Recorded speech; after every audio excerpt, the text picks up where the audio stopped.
안녕하세요. 반갑습니다. 여러분의 역사 완성자 이산입니다. 너무 반갑습니다.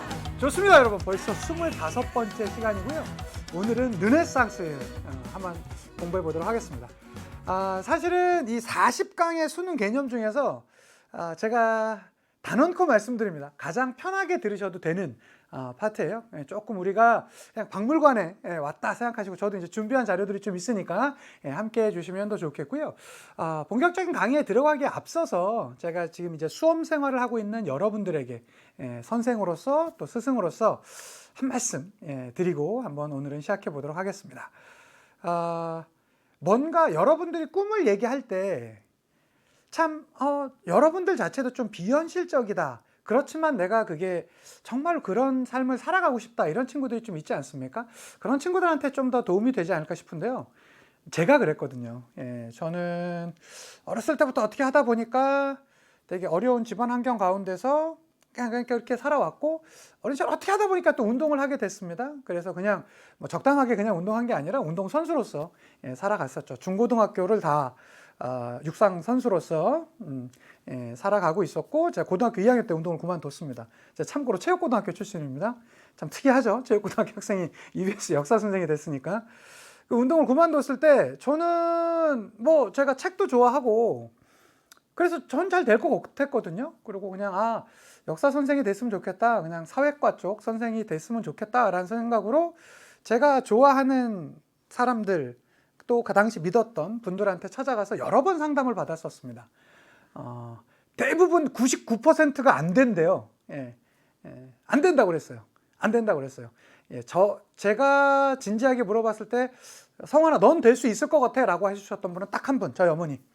저희 어머님 참고로 그 당시에 초등학교도 졸업하지 못하셨던 분이 그러시는 거예요. 나는 배운 게 없어서 잘 모르겠지만 너를 낳고 지금까지 키웠던 모습을 볼 때 넌 조금 늦게 될지는 몰라도 언젠간 할 것 같다, 성환아 힘내봐라 라고 하셨던 그 말이 사실 지금의 저를 지금까지 만들어줬다라고 저는 생각합니다.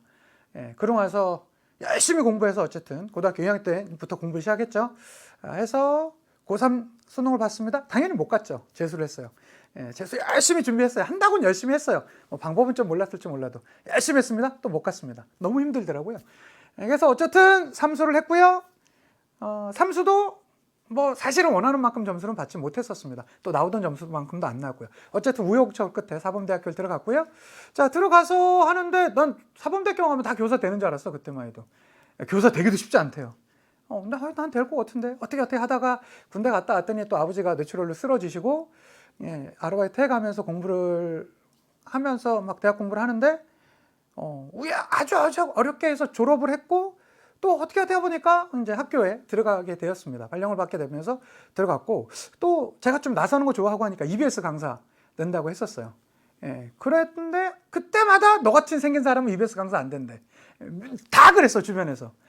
근데 어떻게 하다 보니까 10여 년 전쯤에 EBS 강사가 됐고, 지금 벌써 12년째 EBS 강의를 찍고 있습니다. 그래서 제가 어떤 말씀을 드리고 싶냐면, 여러분들한테 주변에서 여러분의 가치를 모르면서 그냥 말하는 분들이 있어요. 야, 그게 되겠냐? 그거 쉽지 않아. 그거 경쟁률 만만치 않아. 라고 하셨던 분들의 여러분의 노력으로서 좀 그러한 것들을 깨부시면서 나가시는 여러분들이 되어주셨으면 좋겠습니다. 그리고 여러분이 꿈과 있고 목적이 있다라면 그거 말만 하지 마시고요. 그거에 대해서 최소한의 노력을 가해 주세요. 그러면 제가 고등학교 2학년 때 운동을 그만두고 공부해서 대학 간다라고 했을 때 대부분의 사람들이 막 맨날 장지던데, 네가 대학 가면 장을 지지겠대. 그런 사람들 지금 다 어디 갔는지 모르겠어요. 제가 교사가 되고 싶다고 했을 때 교사 못 된다고 했던 사람들 다 어디 갔는지 모르겠어요. 제가 EBS 강사가 된다라고 했을 때 다 너 같은 사람은 안 된다라고 했던 사람들 지금 다 뭐하고 계신지 모르겠어요. 여러분들의 그 소중한 꿈, 그 꿈의 가치를 너무나 쉽게 보지 마시고요. 하나하나씩 노력해 나가셨으면 좋겠습니다. 저의 이 강의가 여러분들의 그 꿈을 만들어 가시는데 작게나마 도움이 되었으면 너무나 행복할 것 같고요. 또 여전히 저도 지금까지 살아왔던 거대로 또 열심히 수업해 보도록 하겠습니다. 우리 그 꿈을 위해서 같이 헌신하는 여러분과 제가 이 시간이 되었으면 좋겠습니다. 자, 오늘 내용은요, 르네상스입니다. 이탈리아 르네상스가 있고 알프스 이북의 르네상스가 있거든요. 근데 사실은 2010년대 초반에 조금 나오다가 한 5, 6년 넘게 거의 안 나왔어요. 그러다가 2018년도 수능, 사실 이것도 이따 문제 풀어보겠지만 상당히 쉽게 나왔습니다. 그냥 오늘은 약간 서비스 차원의 시간이다. 뭐 이제 강의 초반에 제가 좀 잔소리도 좀 드렸죠. 그런 것들 여러분들 같이 좀 봐주셨으면 좋겠고요. 그 이후에 있는 것들은 좀 여러분들과 함께 같이 봐주셨으면 좋겠습니다. 자, 됐고요. 오늘 배울 내용 이탈리아 르네상스, 알프스 이북의 르네상스가 되겠습니다. 되셨죠? 우리 지난 시간에 여러분 뭐 배웠습니까? 중세 유럽에 있는 여러 무역권과 그 다음에 장원의 성장, 그 다음에 중앙집권 국가의 발전 뭐 이런 것들 간단히 배웠잖아요. 간단히 우리 복습하고 넘어가 보도록 하겠습니다. 자, 우리 지난 시간에 기본적으로 유럽의 무역권에 대해서 배웠어요. 뭐 르베크라든가 함부르크로 대표되는 이 독일 북부 지역에 있는 한자 동맹의 무역권이 있었고요. 자, 뿐만 아니라 뭐 피렌체라든가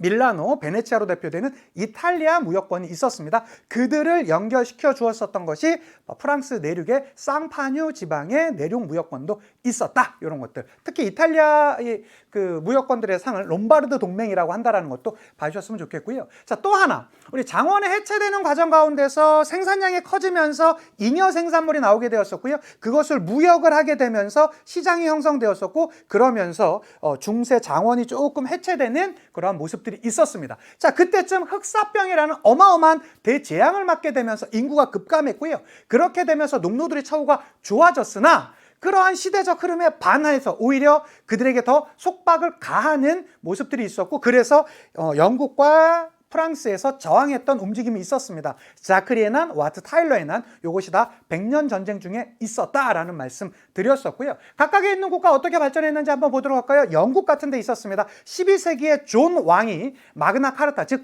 대헌장, 즉 귀족들의 특권을 인정해주는 그런 모습들이 있었고요.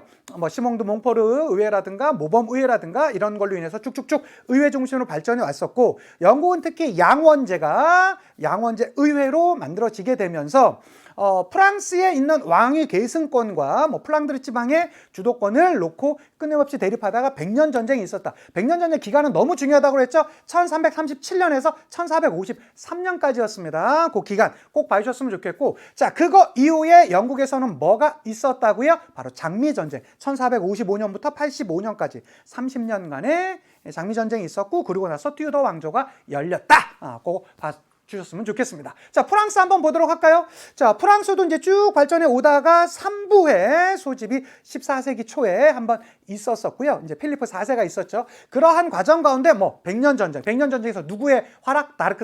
잔다르크의 활약에 의해서 오를레앙 전투도 같이 있었습니다. 그거 봐주셨으면 좋겠고, 그러고 나서 100년 전쟁 이후에 중앙집권 국가로 발전. 자, 독일 같은 경우는 단독 문제로는 크게 쉽지 않은데요. 기본적으로 칠선 제후들에 의해서 통치되는 그러한 왕위가 좀 약화되는 신성 로마 제국의 그러한 모습들이 있었다라는 거. 자, 에스파냐 같은 경우는 어떻게 되었습니까? 그동안 이베리아 반도 일대가 이슬람의 문화가 계속 침범이 있었기 때문에 레콘키스터라고 해서 재정복 운동이 있었고요. 그러다가 1492년 에스파냐 통합 왕국이 그라나다를 정복하면서 통합 왕국이 되면서 그 이후 신학로 개척의 그 모습을 보여주게 되었었다. 그 말씀 기억나시죠? 좋습니다. 우리 그거까지 봤고요. 오늘 르네상스 시작합니다. 말은 많이 들어보셨죠, 여러분? 르네상스. 자, 르네상스가 어떤 것들이 되겠습니까? 이 르라는 건요, 영어로 R이에요. 다시 다시 살린다라는 거예요. 즉 재생한다라는 의미거든요. 재생 부활의 의미를 갖고 있어요. 그러면 무엇을 재생 부활할지에 대해서 한번 보도록 하겠습니다. 바로 그리스와 로마 중심. 그러면 그리스 로마 이전의 문화를 우리는 뭐라고 하냐면 중세 문화라고 하거든요. 중세의 핵심은 신이죠. 모든 것의 핵심은 신이었습니다. 그런데 그리스와 로마의 핵심은 개개인이 갖고 있는 인간의 개별 인간들의 중요성, 이런 것들을 얘기하는 것이거든요. 그래서 14세기에 봉건사회가 분가되었다. 우리 지난 시간까지 배웠던 거. 교회의 권위는 십자군 전쟁 이후 끊임없이 가면서 아비뇽 유수 등을 통해서 하락되었었다. 그러한 과정 가운데 그 전까지는 모든 우리의 관심사가 신이었는데 이제는 다시 돌리자라는 거예요. 누구의 관심으로? 인간. 우리 과연 인간이 우리의 관심의 초점으로 오게 되었다. 근데 그 문화가 봤더니 과거 그리스와 로마 문화에서 그랬었다라는 것이죠. 어렵게 가실 필요 없습니다. 이러한 내용 그런 거 안 나와요. 뭐 재생 부활의 뜻이고요. 신 중심의 우리의 관심사가 인간 중심으로 오게 되었었다. 즉 그전에는 우리의 모든 생각이라든가 사상이라든가 이런 것들이 신에게 좀 약간 얽매여져 있는 형태였었는데 그러한 인간의 개인의 생각이 해방과 자유를 주게 되었었다. 뭐 그 정도 기억해 두시면 되는 것입니다. 자, 먼저 핵심적으로 어디서 시작되었습니까? 바로 요 이탈리아 지역. 이탈리아로 따지자면 중북부 지역 일대에서 시작되었습니다. 왜 이탈리아일까요? 로마 문화유산의 가장 유산 아닙니까? 가장 핵심적인 지역이죠. 그런 지리적 이점이 있겠죠. 그래서 저도 코로나 이전에 뭐 제가 세계 테마 여행도 그렇고 개인적으로도 유럽 여행을 좀 가보면 여행이라고 하면 안 되지. 역사 탐방을 좀 가보면 뭐가 있었냐면 이탈리아 사람들은 진짜 좀 약간 조상 잘 만났어. 왜? 그들이 한 건 사실 별로 없죠. 2000년 전에 로마 제국이 있었다는 이유만으로도 지금도 전 세계에 가장 많은 사람들이 이 로마를 찾고 있지 않습니까? 그러니까 참, 그 사람들은 참 그런 점에서는 조금 한편으로 좀 살짝 부럽기도 하더라고요. 어쨌든 르네상스의 중심지가 바로 이 이탈리아 쪽이었었고요. 이게 한 14에서 15세기 이 정도가 되고요. 자, 또 하나는 시간이 한 15세기, 16세기 되면서 알프스 이북에, 여기가 이제 알프스 산맥 아닙니까? 알프스 이북으로 가게 됩니다. 뭐 영국이라든가 특히 네덜란드의 대표적인 도시 암스테르담 요 일대에서. 근데 이 알프스 이북의 르네상스의 가장 큰 핵심은 뭐냐면요. 여기서는 약간 순수 예술적인 것이 많았었거든요. 근데 이쪽은 약간 교회 비판적. 교회 위선이라든가 당시의 사회의 잘못된 것들을 비판하는 그런 모습들이 좀 많이 있었다라는 거 봐주시면 좋겠고요. 자, 하나씩 한번 가보도록 합시다. 14에서 15세기 되면서 이탈리아 르네상스가 나오게 되었습니다. 배경, 뭐 제가 말씀드린 그대로죠. 로마 문화의 유산이 그대로 남아있어요. 지금도 뭐 정말로 많이 남아있죠. 그리고 무엇보다 문화가 좀 약간 성장하려면 경제력에 받쳐줘야 되거든요. 근데 그때쯤 이 유럽의 무역권 중에서 하나 핵심이 바로 무역이 성장했었고 상업도시가 등장했습니다. 대표적인 데가 뭐 피렌체라든가 밀라노라든가 베네치아 이런 데 아니겠어요? 자, 그래서 대상인 군주들이 등장했었고 그들이 이 경제력을 바탕으로 조금 더 이 럭셔리한 문화에 관심을 갖게 되면서 르네상스가 더 성장하게 되었습니다. 무엇보다 15세기 중엽 누가 들어와요? 비잔티움 제국이 오스만 제국한테 멸망당하잖아요. 그리고 거기에서 연구했었던 여러 학자들이 이탈리아 쪽으로 들어오게 되면서 이탈리아 르네상스에 박차를 가하게 됩니다. 여러분 이런 건 외우지 마세요. 제가 다시 한번 세계사는 제가 외우라는 거 외워야 됩니다. 막 이 친구들 막 이거 보면 어려운 단어들 막 억지로 외우고 있어. 다시 말씀드리지만 저희 세계사는 주관식 없어요. 단어들이 좀 어렵지만 그냥 이런 내용들입니다. 이런 정도입니다. 그래서 뭐 그 정도만 하시면 되는 거지 막 이거 억지로 외우실 필요는 없습니다. 자, 이탈리아에 여러 인문주의자들이 있습니다. 인문주의자들. 대표적으로 단테. 뭐 르네상스의 선구자다. 뭐 이렇게 얘기하죠. 뭐 신곡이라는 곡이 있었습니다. 이게 그래서 뭐 이제 내가 뭐 여기서 하게 되면 뭐 연옥도 가보고 뭐 이렇게 여러 이제 여행을 하는 형태로 그리잖아요. 더 깊게 들어가지 마세요. 단테 르네상스랑 좀 관련이 있나 보다. 끝이에요. 뭐 여기서 뭐 그들의 여행 경로가 어떻게 되고 그것이 무엇을 상징하냐 이런 건 저희 의미 없습니다. 자, 페트라르카라고 그래갖고 뭐 최초의 인문주의자 뭐 이렇게도 불리죠. 그래서 뭐 서정시라는 것을 많이 알려주었었고요. 실제로 여러분 제 강의 필기노트에 보면 칸초나 에레라고 해가지고 실제로 그 서정시에 대해서 이름도 써져 있습니다. 봐주시면 좋겠고요. 그냥 들어만 두셔도 돼요. 요즘 인물들은. 자, 보카치오의 데카메론.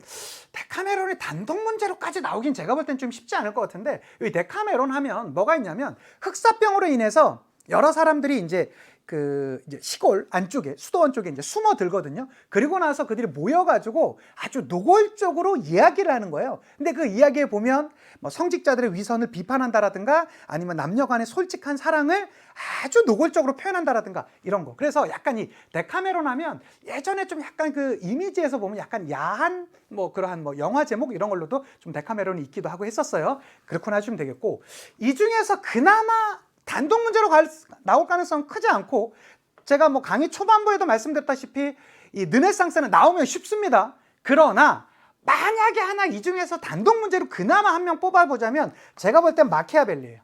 마키아벨리요. 자, 마키아벨리가 썼던 바로 그 유명한 책 군주론이 되겠습니다. 군주론. 자, 군주론에선 핵심은 그거예요. 정치적으로 종교와 윤리를 구분하는 거예요. 그러니까 그 전까지만 알아도 우리가 알고 있는 아주 그 뛰어난 왕상, 군주상은 주로 어떤 사람이냐면 좋은 판단에서 강력한 힘을 바탕으로 해서 좋은 정치를 하는 것도 필요했지만 더 중요한 건 윤리적으로 옳은 판단을 했어야만 하는 거야. 그런데 마키아벨리는 얘기합니다. 야, 그럴 필요 없어. 현실적으로 아주 강력한 군주가 나올 수 있다면 그 군주는 윤리적으로 반드시 옳은 판단하는 거, 이런 것까지 우리 얽어매지 말자. 왜? 이 혼란에 있었던 이탈리아 상황을 그냥 하나의 강력한 군주가 나와서 통합해 줄 수 있으면 그는 반드시 윤리적이지 않아도 되고 종교적이지 않아도 돼 라고 하게 되면서 상당히 강력한 군주의 소망을 표현하는 바로 그 인물이 바로 이 마키아벨리의 군주론입니다. 이거 정말로 여러분, 마키아벨리 군주론 정도는 조금 어려운 수능이라고 하면 한 번 정도는 전 나올 수 있을 것 같아요. 핵심은 이거예요. 종교와 윤리를 정치와 구분했다라는 거 기억해 주셨으면 좋겠고요. 자, 그러한 인물 중에서 이제 예술 파트, 핵심은 여기죠, 뭐. 르네상스 하면. 자, 예술 파트 한번 보도록 하겠습니다. 자, 제일 먼저 레오나르도 다빈치가 되겠습니다. 레오나르도 다빈치. 우리가 흔히들 이렇게 얘기하죠. 역사상 가장 찐 천재. 누굽니까? 레오나르도 다빈치. 어떤 사람들이 레오나르도 다빈치를 현대의 직업군에 해가지고 이 직업을 넣어봤대요. 30 몇 개가 나왔다고 하더라고요. 조각가이자 화가이자, 그는 과학자이자, 예술가이자, 건축가이자, 발명가이자 쫙 다 나왔대요. 그래서 우리가 흔히 하는 것 중에 스파게티 면이라든가 포크 이런 것들을 만들었던 인물이 레오나르도 다빈치가 아니냐라고 해서 되게 이제 또 얼굴도 잘생겼었다라고 하고요. 아주 여러 면에서 아주 정말로 다양한 것에서 천재적인 모습을 보여줬던 인물이 레오나르도 다빈치인데 그 중에서도 우리한테 많이 알려져 있는 건 바로 뭡니까? 모나리자. 그 다음에 최후의 만찬. 제가 오늘 보여드리는 대부분의 작품 중에 특히 이 르네상스 작품 중은 제가 직접 다 봤거든요. 얘만 못 봤어. 얘 밀라노에 있는데요. 이건 참 보기가 좀 너무 어렵더라고. 그런데 이 모나리자는 이게 루브르 박물관에 있습니다. 루브르 박물관에 있어요. 한번 같이 보도록 할까요? 여기 데카메론이 먼저 나왔네요. 자, 데카메론 보면 나를 비난하는 사람들은 내가 숙녀들의 환심을 사려고 애쓰는 것이 밉다는 것입니다. 그러나 당신네 숙녀들이 좋아하는 나의 타고난 본성을 어떻게 하겠습니까? 내가 숙녀를 좋아한다고 또한 그네들의 사랑을 받으려고 노력한다는 것은 나도 틀림없는 사실로서 인정하는 바입니다.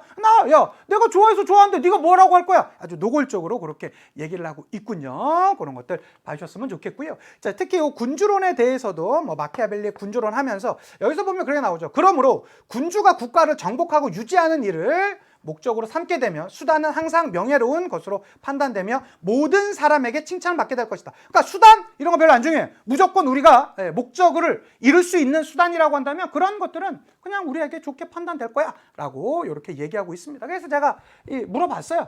여기 있는 마키아벨리한테 도대체 왜 그런 생각하셨습니까? 라고 묻자 아무 말이 없더군요. 실제로 여러분 여기 피렌체를 가시면 여기 마키아벨리가 썼던 사무실이에요. 사무실에 여기 보면 이렇게 이제 하나의 흉상을 만들어 놓고 있더라고요. 그래서 제가 제 친구랑 같이 가서 이제 컨셉을 했죠. 정말로 어떻게 군주론 정말 그렇게 생각하셨습니까? 라고 내가 물었는데 아무런 답을 듣지 못하고 왔습니다. 그렇게 봐주셨으면 좋겠고요. 자, 어쨌든 이제 다시 말씀드려서 레오나르도 다빈치입니다. 자, 모나리자 최후의 만찬 이렇게 있는데요. 먼저 모나리자 만나보도록 하겠습니다. 어떻습니까, 여러분? 모나리자. 목자들은 이렇게 얘기하죠. 슬픈 날 이 사진을 이렇게 바라보면 나의 슬픈 마음을 위로해 주는 것 같다라고 얘기하고요. 기쁜 날 이렇게 이 모나리자를 바라보면 나와 함께 기뻐해 준다라고 이렇게 얘기한다고 하더라고요. 그래서 나도 그걸 느껴보고 싶었어. 그래서 제가 이 루브르 박물관에 갔을 때 이걸 느껴보려고 딱 준비를 하고 딱 갔는데요. 제가 여러분 다 놓고 말씀드립니다. 그러기 쉽지 않습니다. 쉽지 않아요. 왜냐고요? 이게 루브르 박물관의 실제 모습입니다. 이 모나리자상이 있고 이게 몇천억이 하는 작품, 전 세계에서 제일 유명한 미술 작품 아닙니까? 한 7m에서 8m 정도 쭉 이 라인이 쳐져 있어서 그 앞으로 가지 못해요. 그리고 여기 제가 다 못 그렸지만 여기 사람이 수백 명이야. 이것도 한참 기다려야 돼. 그래서 제가 도저히 못 보겠더라고요. 이게 그리고 이렇게 멀리 떨어져 있는데 차라리 이렇게 보는 게 제일 가까이 볼 수 있지. 그래서 그냥 저는 이렇게 약간 제 기념 이렇게 모나리자랑 사진 하나 찍었다라는 걸 그냥 남기고 왔었던 기억이 있습니다. 그리고 이게 레오나르도 다빈치의 최후의 만찬이고요. 이 최후의 만찬 같은 작품은 밀라노에 있는데 이거 보기가 너무 어려워요. 다른 거에 비해서 좀 약간 이 예약을 다 하고 가야 되는데 그 예약 시스템도 되게 어렵더라고요. 사실은 이 강의를 그 이탈리아 이 밀라노 시 정부 쪽에서 듣고 계시다면 좀 그런 것들을 좀 많이 좀 개방해 주셨으면 감사하겠다라는 말씀 다시 한번 드리고요. 자, 그 다음에 미켈란젤로입니다. 저는 개인적으로 레오나르도 다빈치보단 미켈란젤로를 더 사랑하고 좋아합니다. 그 이유, 일단 피에타를 여러분 봐보세요. 끝나. 그리고 나비드 상 봐보세요. 끝나. 천지창조 봐보세요. 끝나. 바로 피에타가 뭐냐면 이겁니다. 혹자들은 얘기하죠. 가장 거룩한 슬픔, 위대한 슬픔을 표현했노라고. 제가 그래서 저희 유성원의 완벽한 세계사는 여러분들한테 뭐 수능 만점 요것뿐만 아니라 조금 더 들어가 줘야 되지 않겠습니까? 한 발 더 들어가 줘야 되지 않겠습니까? 그래서 현지에서 피에타 바로 만나보도록 하겠습니다. 자, 성 베드로 성당에 나가 있는 유성원 특파원 나와주세요. 저도 피에타를 처음 보는데요. 미켈란젤로의 최대 역작으로 알려져 있죠. 죽은 육신의 아들인 예수를 안고 있는 어머니 마리아. 목사들은 그렇게 얘기합니다. 이 세상에서 가장 거룩한 슬픔을 표현해냈노라고. 실제로 미켈란젤로는 죽어있는 시신을 확인하기 위해서 시신 보관소를 여러 차례 찾았었다고 하세요. 그래서 저기 축 처져 있는 그런 느낌이랄까, 디테일한 묘사는 어떻게 조각상으로 이런 느낌을 줄 수 있나 고민이 들게 할 정도로 참으로 위대한 역작이다 이런 생각이 듭니다. 성 베드로 성당에 찾을 수 있는 기회가 되신다면 한 번쯤 꼭 경험해 보시길 제가 강추합니다. 미켈란젤로의 역작 피에타였습니다.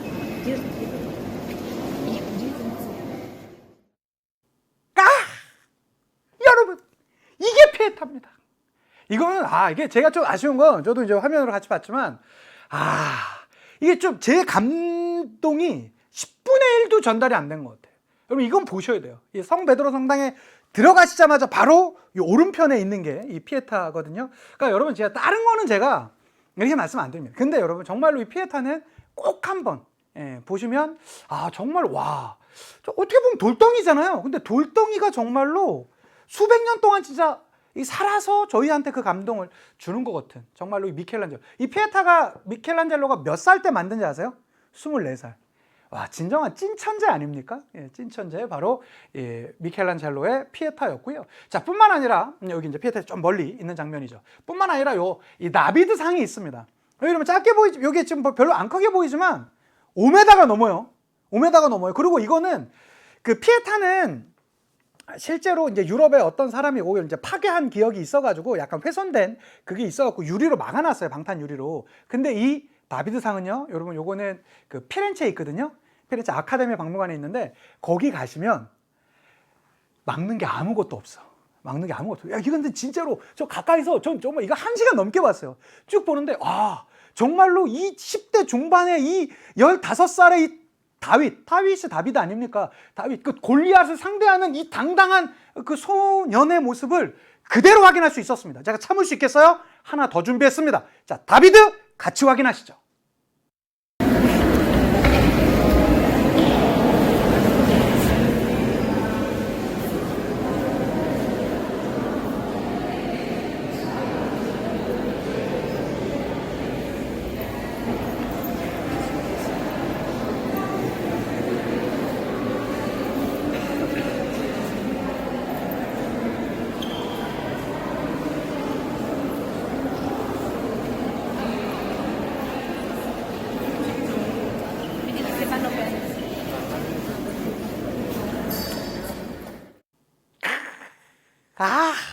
저도 이렇게 같이 보니까 제가 직접 봤던 그 감동이 막 다시 샘솟네요. 여러분, 그래서 실제로 그 우리가 이탈리아 쪽 이 역사 탐방을 가게 되면 두 도시는 꼭 가보셔야 돼요. 뭐 로마 안 가실 리가 없겠죠. 이탈리아 가신다면 로마뿐만 아니라 피렌체, 이게 거의 이 우리가 르네상스를 배운 사람으로서, 세계사를 배운 사람으로서 반드시 가 주셔야 될 바로 미켈란젤로의 다비드상까지 같이 한번 확인해 보셨고요. 자, 뿐만 아니라 이 시스티나 성당의 그 천장화죠. 그러니까 사람들이 얘기합니다. 미켈란젤로가 워낙에 어렸을 적부터, 젊었을 시절부터 이 조각가에 대해서 정말로 천재적 모습을 보여주게 되자 사람들은 얘기해요.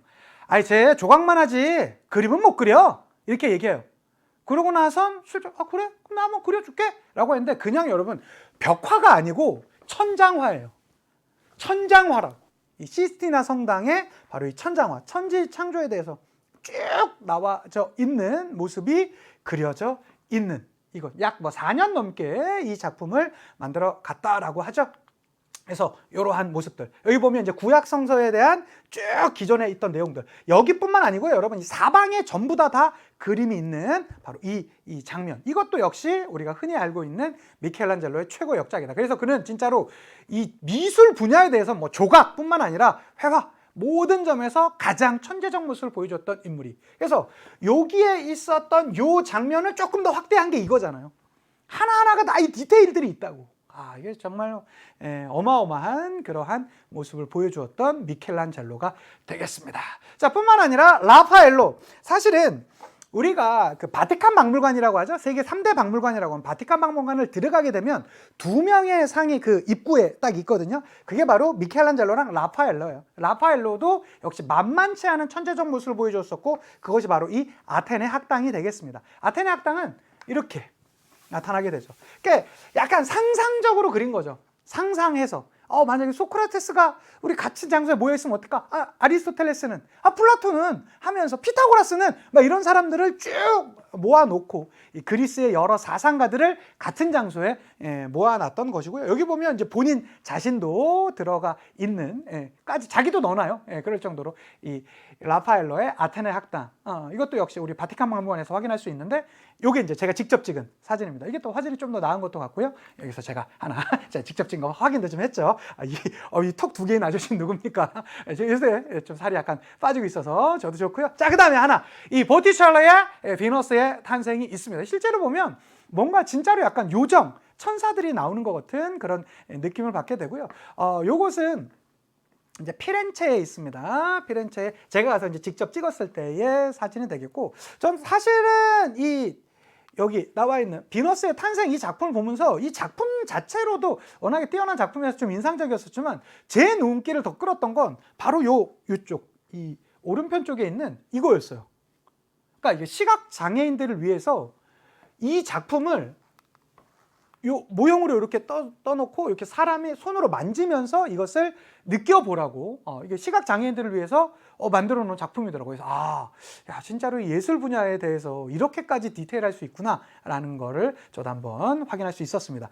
피렌체 우피치 미술관에 가시면 보실 수 있고요. 특히 이러한 이 피렌체 예술 발전에 가장 크게 기여했던 그 가문이 바로 이 메디치 가문이거든요. 아마 메디치 가문 자체가 뭐 노골적으로 시험 문제 나오진 않겠지만, 메디치 가문 나오면 이탈리아 르네상스와 직접적으로 연관이 좀 되는구나. 특히 그들이 지원했던 인물이 레오나르도 다빈치라든가 미켈란젤로라든가 이런 사람들의 여러 예술 작품을 후원했었다라는 거. 그래서 지금도 뭔가 우리가 르네상스를 얘기할 때 언제나 기억나는 도시가 바로 이 피렌체 아니겠습니까? 피렌체 가시면 우피치 미술관이 있고요. 이 우피치 미술관의 이 양옆에 정말로 지금도 너무나 많은 사람들이 사랑하고 있는 그 예술 작품들이 많이 나와 있다라는 거 봐주셨으면 좋겠고요. 우리 완수박한 다음에 다음 걸로 가보도록 하겠습니다. 우리 25강 완수박의 주인공은요, 정욱 학생이 되겠습니다. 우리 정욱 학생입니다. 정욱 학생은요, 저는 완쌤의 완쌤 강의로 한국사를 공부했던 정욱입니다 라고 이렇게 얘기하고 있습니다. 근데 제가 사실 EBS에서 한국사는 안 찍은 지는 벌써 한 5, 6년이 넘어가는데, 제 옛날 강의를 들으셨던 건지 아니면 다른 쪽에서 제 한국사를 들으셨던 건지 제가 정확히 모르겠는데, 어쨌든 뭐 제 한국사 강의도 사랑해 주셔서 너무 감사드리고요. 그 지긋지긋했던 한국사가 완쌤을 통해서 좋아지게 됐습니다. 지역적인 것에 치우쳐 있던 저의 역사에 보는 시각을 전체로 바라볼 수 있는, 숲을 바라볼 수 있는 시각을 갖게 해주셔서 너무나 감사드립니다. 이렇게 된 것이 저는 마치 기적과 같습니다. 이제는 한국사에 이어서 세계사도 완쌤과 함께 하려고 합니다. 응원해 주실 수 있으신가요? 라고 해주셨는데요. 안 해드릴 수가 있겠습니까? 예, 그래서 저 역시도 사실은 제가 뭐 역사 선생입니다. 제가 뭐 지금은 세계사에서 EBS에서 주로 세계사를 담당하고 있지만 역시 한국사를 뭐 역시 여전히 남부럽지 않게 사랑하는 사람으로서 전 또 한국사와 세계사 같은 또 제자를 갖게 되었네요. 정우 학생 열심히 해주셨으면 좋겠고, 저는 그 남기셨던 말씀 중에 그 단어가 되게 인상적이었었거든요.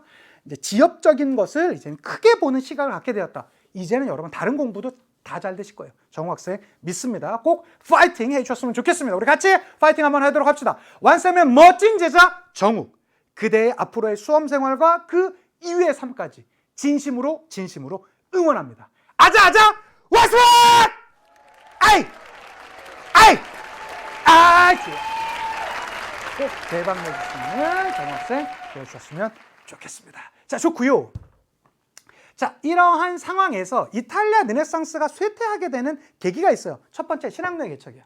그 전까지만 하더라도 지중해 무역이 유럽에서 가장 핵심적인 무역권이었었거든요. 그런데 이제는 신학로가 개척되면서 대서양 무역, 또 이 아프리카 대륙을 지나서 인도 항로로 새롭게 뚫리는 그 무역로가 오게 되면서 이탈리아 상인들의 이 경제력이 급속도로 떨어집니다. 그렇게 되면서 좀 쇠퇴한 것이 있죠. 그래서 지중해에서 대서양으로 무역로가 변화된 것이 이탈리아 르네상스의 가장 큰 쇠퇴의 계기였었다. 봐주시면 좋겠고요. 자, 16세기 알프스 이북의 르네상스로 한번 가보도록 합시다. 그러니까 이탈리아 르네상스의 핵심이 바로 순수 예술 분야, 뭐 조각이라든가 이 회화 분야였었다라면 알프스 이북의 르네상스는 좀 성격이 달라요. 현실 사회, 당시에 모순됐던 현실 사회와 특히 당시에 권력을 가지고 상당히 부패를 일삼았었던 교회의 부패를 비판하는 그런 모습이 있었고요. 이것이 바로 종교개혁으로 연결되는 것이죠. 자, 알프스 이북의 르네상스 중에서는 대표적인 인물이 바로 이 에라스무스라는 인물입니다. 좀 말이 어렵죠. 과거에는 그냥 에라스무스라고 했는데 또 그 발음이 그렇지 않대요. 그래서 교과서 용어가 다 에라스무스로 바뀌었습니다. 우신예찬. 이 말뜻 그대로 하면 어떻게 되는 것이죠? 어리석은 신을 예찬한다, 찬송한다, 경배한다, 이런 뜻 아닙니까? 이건 뭐예요? 너네 성직자들 신께서 이렇게 말했다! 라고 그냥 말만 하고 나서 니네 온갖 이 기득권적인 행동들, 온갖 특권을 다 가져가는데 그거 넌 좀 잘못되지 않냐? 좀 창피하지 않니? 라고 얘기하고 있는 거예요. 바로 에라스무스가 당시에 잘못돼 있었던 현실사회, 특히 교회의 상황을 비판하고 있다라는 거. 그는 이제 네덜란드 사람이었고요. 자, 영국 사람으로는 토마스 모어라는 인물이 있었습니다. 토마스 모어의 유토피아. 이 유토피아의 뜻은 뭐냐면요. 여기서 말하는 유는 영어로 no예요. no. 토피아는 place. 없는 장소야. 없는 장소. 즉 이상향을 말하는 것이었고요. 특히 이 유토피아의 핵심적인 것은 인클로저 운동. 인클로저 운동인데 1차 인클로저 운동이 보여줘요. 당시에 뭐가 많이 성장하게 되냐면 양털 가격이 이렇게 엄청나게 많이 높아지게 되거든요. 그렇게 되면서 농민들을 내쫓고 거기다가 울타리를 친 다음에 양을 키우는 거예요. 예, 그것으로 인해서 양이 사람을 잡아먹는다. 선생님, 그러면 우리가 보통 인클로저 운동하면 이 인클로저 운동의 배경이 인클로저 운동으로 나타나게 되었었던 게 산업혁명을 얘기하는데 그건가요? 아니요. 그것은 2차 인클로저 운동이고요. 여기서 말하는 토머스 모의 유토피아는 1차 인클로저 운동을 비판하고 있습니다. 그것도 하나 더 봐주셨으면 좋겠고요. 이 우신예찬 먼저 보고 가도록 합시다. 성 베드로가 복음서에서 우리는 그리스도 당신을 따르기 위해 모든 것을 버렸나이다 라고 말했음에도 불구하고 교황들은 그들을 위한 납시고 영토와 도시, 곡물과 통행세 등을 세습재산을 만들어 문자 그대로 하나의 왕국을 세웠습니다. 그리스도에 대한 애정이 불타는 그들은 이 모든 것을 유지하기 위해 칼과 불로 싸움으로써 기독교인의 피를 강물처럼 흐르도록 만들고 있습니다. 그러니까 뭐야, 너네 온갖 권들 지금 교회 권력자들이 다 가져가는 거 아니냐? 라고 이렇게 비판하고 있는 것이겠죠. 자, 뿐만 아니라 이 알프스 이북의 르네상스의 예술 분야에서는요, 약간 이렇게 농민 화가라고 불렸던 인물이 있어요. 그러니까 누구냐면 브리헐, 농민의 춤, 풍요의 땅. 그래서 당시에 아주 농민들의 일상생활을 아주 그냥 편안하게 잘 보여주고 있는, 잠시 뒤에 그림 작품 한번 같이 보도록 합시다. 그 다음에 반 에이크 형제, 반 에이크 형제 유화 기법이 뭐 새롭게 나타났다라고 합니다. 그냥 아마 단독 문제로는 쉽지 않을 거고요. 뭐 선지 정도에 써도 뭐 나올 가능성이 높진 않지만 이런 인물들 나오면 알프스 이북의 그냥 예술 파트구나. 사실은 알프스 이북에선 이 인물들이 훨씬 더 많이 중요합니다. 에라스무스, 토마스 뭐 지금까지 기출 문제를 보면 이들은 생각보다 선지에 되게 많이 나왔어요.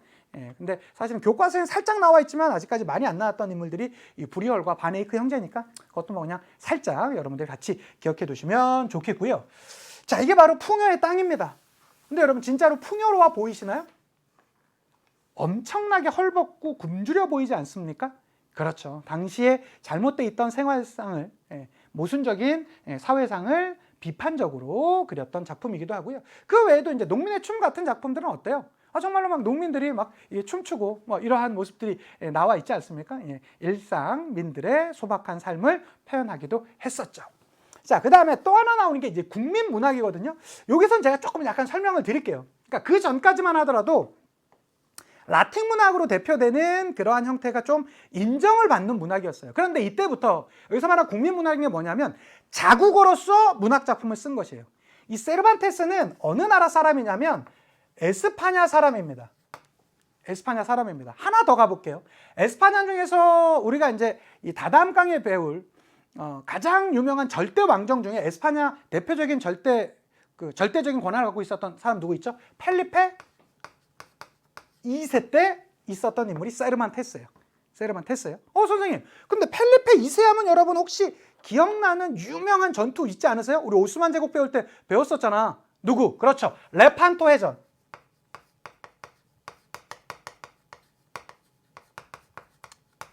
연도까지 제가 안 써드릴게요. 1571년입니다. 어쨌든 대략 16세기 한 후반부 쪽에 있었던 인물인데 이 세르반테스는 바로 레판토 해전에 참여했던 인물이에요. 참여했던 인물이에요. 실제로 참여해서 부상을 당해가지고 이제 좀 전쟁 오다가 해적한테 잡혀. 이제 전쟁에서 빠져나오다가. 근데 해적한테 잡혀서 막 이제 거의 죽기 직전이었다가 자신의 몸값을 지불하고 살아오는데 그것 때문에 마지막까지 이 삶의 마지막까지 그 자신의 몸값을 어쨌든 갚았어야 되기 때문에 그것 때문에 되게 경제적으로 좀 힘들었었던 바로 그 인물이 이 세르반테스가 되겠더라고요. 어쨌든 대표적인 인물. 제가 볼 때는 만약에 이 파트가 조금 르네상스 이 파트가 조금 어렵게 나온다라고 하면 펠리페 2세는 최근에 뭐 이 수능에서 워낙에 많이 나오고 있는 인물이기 때문에 이것을 약간 세르반테스랑 좀 연관되는 형태로도 좀 나올 수 있지 않겠나라는 생각에서 그 말씀 다시 한번 드려보고요. 가장 대표적인 작품 돈키호테. 돈키호테 그렇게 봐주셨으면 좋겠습니다. 자, 뿐만 아니라 셰익스피어 보도록 하겠습니다. 셰익스피어는 어디 사람입니까? 영국 사람입니다. 영국 사람입니다. 영국의 대표적인 절대 군주 누가 있습니까? 엘리자베스 1세죠. 선생님, 그러면 진짜로 이 엘리자베스 1세 때 셰익스피어가 있었습니까? 맞아요. 시기적으로 일치해요. 펠리페 2세 때 세르반테스가 있었고 엘리자베스 1세 때 셰익스피어가 있었습니다. 특히 이 엘리자베스 1세라는 인물은 우리가 아직 완벽하게 엘리자베스 1세를 배우지 않았지만 영국이 발전적인 국가로 성장하는데 가장 크게 기여했던 인물이 바로 엘리자베스 1세 아닙니까? 그래서 그는 바로 자신의 영어로서 그런 작품을 써냈다. 이걸로 워낙에 유명하고요.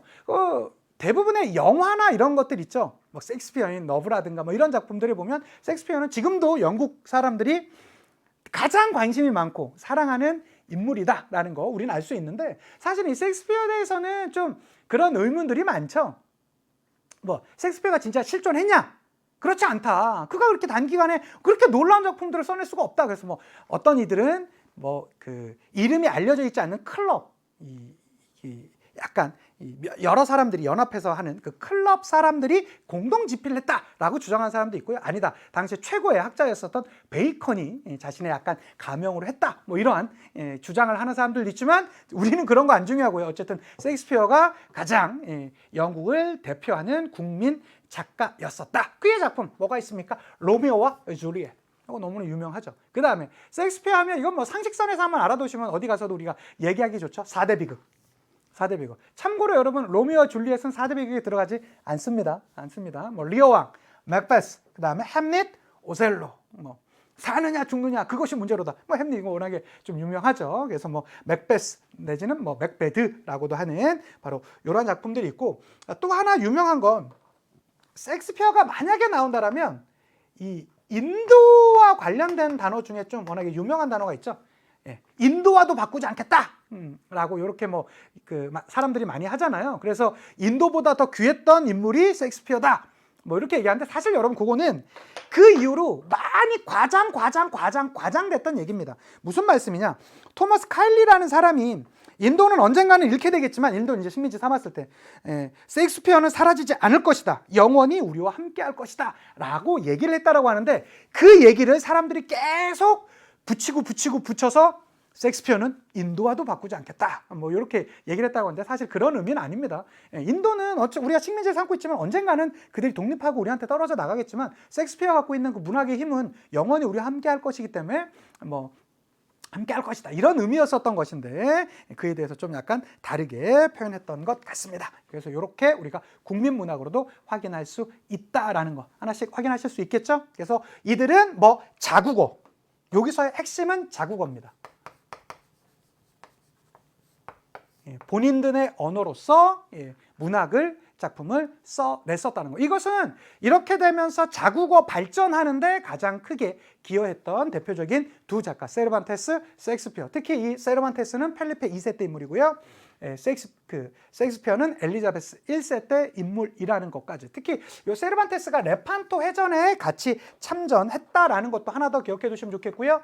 1571년에 있었던 것이 레판토 해전이 되겠습니다. 대략의 시대 그러면 어떻게 이제 16세기 때 인물 아니겠습니까? 이 엘리자베스 1세도 16에서 17세기까지 있었던 인물이거든요. 거의 이제 좀 비슷한 인물이다라고 할 수 있겠죠. 맞나요? 맞죠, 여러분? 왜 그러냐? 펠리페 2세의 무적함대를 누가 격파해요? 엘리자베스 1세가 격파하잖아. 이 둘도 같은 인물이야. 거의 비슷한, 거의 동시대 인물이에요. 그렇다 보니까 요런 게 거의 비슷하나 16에서 이제 17세기에 넘어가면서 등장하게 되었던 것이 당시의 국민문학, 에스파냐와 영국의 국민문학이다. 에스파냐가 스페인입니다. 여러분 같은 말이니까 그렇게 이해해 주시면 좋겠습니다. 자, 그렇게 되면서 이제는 한 15에서 16세기 되면서 과학 분야에 엄청난 변화가 있었어요. 대표적인 게 중국의 발명품이었었지만 이슬람을 통해서 유럽에 들어왔던 나침반이 원거리 항해를 가능하게 해줬습니다. 나침반, 그러니까 이 방향을 안다라는 건 너무나 큰 중요한 것이겠죠. 뿐만 아니라 활판 인쇄술, 지식의 보급에 가장 크게 기여했었고요. 특히 이 활판 인쇄술은 우리가 바로 다음 강에 배울 종교 개혁이 성공하는데 가장 크게 기여했던 게 이 활판 인쇄술이에요. 그리고 화약. 그 전까지만 해도 긴 창을 가지고 이 토너먼트 형태로 싸우던 이 기사들, 말에서 마상 경기를 했던, 뭐 마상으로 말 위에서 싸웠었던 그러한 형태가 말 타고 달려오는데 총으로 빵 쏴버리면 끝났던 거 아닙니까? 화약이 보편화되면서 기사 계급이 몰락하게 되는 그러한 뭐 기회가 됐다라는 거 어렵지 않게 찾아가실 수 있겠죠. 이런 것들 봐주셨으면 좋겠고요. 이탈리아와 알프스 이북의 르네상스가 바로 이러한 여러 움직임에 의해서 또 변화되었다라는 것도 같이 봐주셨으면 좋겠습니다. 특히 활판 인쇄술은 이거 우리가 이제 다음 강 종교 교육에 할 테니까 좀 먼저 한번 보고 갑시다. 판명 글자를 볼록하게 새겨 인쇄하는 활판 인쇄술을 발명한 사람은 독일의 구텐베르크이다. 구텐베르크. 대략 시기적으로 보면 몇 세기 정도 될까요? 1400 몇 년에 활약하지 않았겠습니까? 그렇죠. 15세기예요. 15세기에 활판 인쇄술이 완벽하게 자리 잡게 되었었다라는 것들을 봐주셨으면 좋겠고요.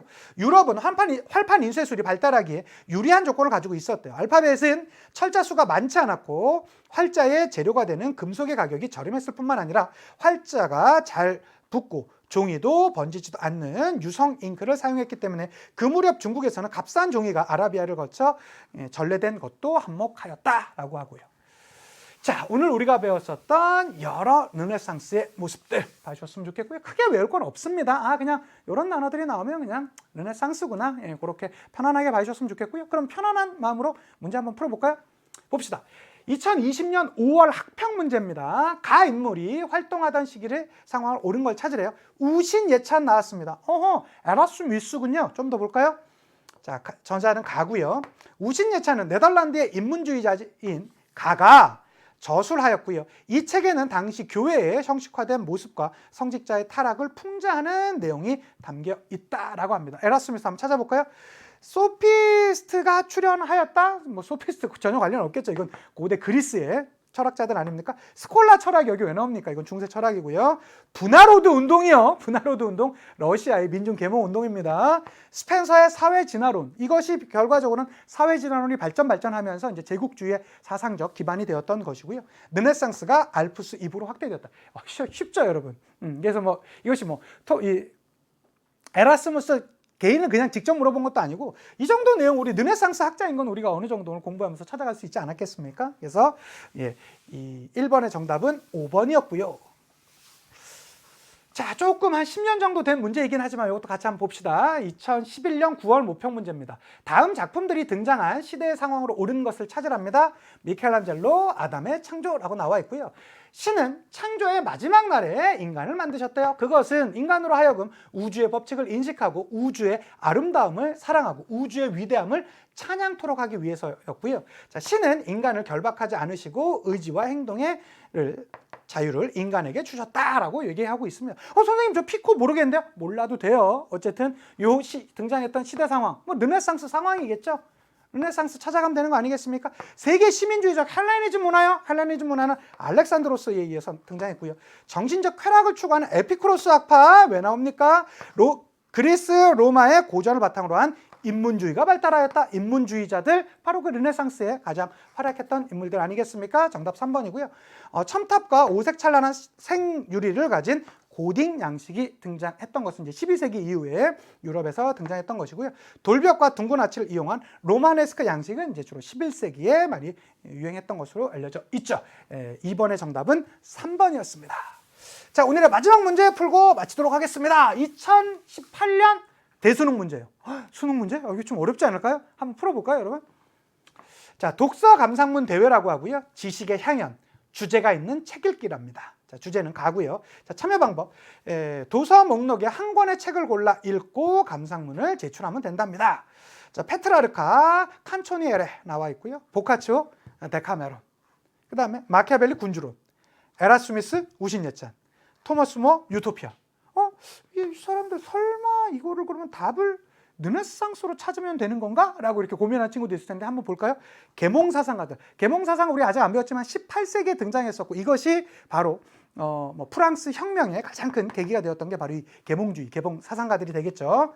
이 스토아 철학자들과의 만남. 스토아 철학은 아니죠. 기사문학의 기원을 찾아서, 이게 기사문학은 아닙니다. 리벨룽게르 노래, 아소왕 이야기 이런 게 나와야지. 여기서는 르네상스 이야기니까 조금 더 넘기고요. 르네상스 시대의 인문주의로 여행. 선생님, 이거 진짜 수능 문제라고 하지만 너무 쉬운 거 아닙니까? 이런 인물들 쭉 나왔는데 그냥 르네상스만 찾으면 되는 거예요? 그랬다고 했잖아요. 아마 제가 볼 때는 여러분들이 문제를 보실 때도 이 정도 이상은 되지 않을 것 같고요. 근데 최근에는 한 2020년, 2021년에 이 평가원 문제의 특징이 지문의 난이도가 조금 올라가고 있기 때문에, 요새 연표 문제가 좀 빠지면서 지문의 난이도가 좀 올라가고 있기 때문에 이런 것들을 조금 약간 여기서 이제 문학 작품들이 워낙 많다 보니까 이것을 당시의 시대상, 상황상을 조금 더 디테일하게 묻는 형태로 발전한 가능성은 있기 때문에 제가 아까 말씀드렸던 세르반테스라든가 셰익스피어 같은 인물들 같이 그렇게 시대적 상황 말씀드렸던 것이 되겠습니다. 자, 카롤루스 대제의 궁정학교. 자, 이 카롤루스 대제 때도 역시 궁정학교, 아헨 지역에 여러 궁정학교들 만들면서 성장했었는데 이것은 카롤루스 르네상스라고 하죠.